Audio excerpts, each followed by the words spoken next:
Il n'est pas adopté. L'amendement 553. Oui, chers collègues.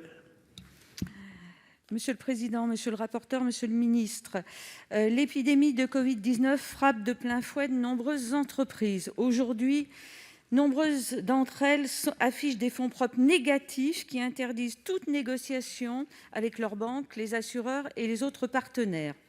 Afin de préparer la reprise, il est indispensable de venir consolider les fonds propres des entreprises. Le projet de loi de finances pour 2021 prévoit la réévaluation des actifs corporels et financiers, ainsi que l'exonération de la plus-value réalisée par les entreprises, afin de renforcer leur valeur et de bonifier leur notation de la Banque de France. Le but est bien sûr de leur permettre de dégager des marges de trésorerie et d'éviter une nouvelle dégradation de leurs fonds propres en aggravant leur déficit.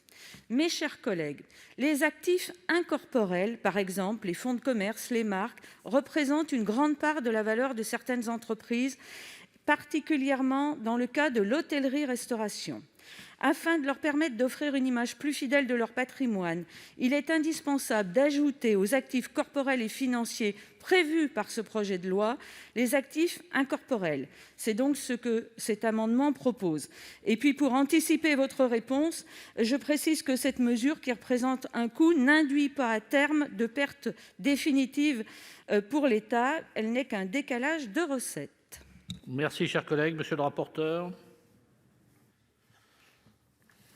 Madame la sénatrice, chers collègues, alors l'objet de votre amendement, effectivement, c'est de proposer la réévaluation des fonds de commerce. Vous savez qu'elle n'est pas aujourd'hui possible puisque, et vous l'avez dit, seuls les actifs corporels et financiers peuvent faire l'objet d'une réévaluation.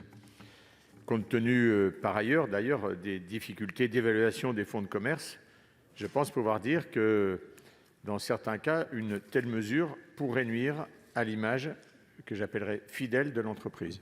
Je rends donc une demande de retrait. Merci, monsieur le ministre.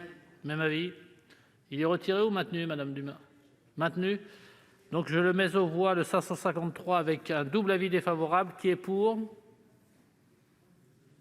Qui est contre? Qui s'abstient? Il n'est pas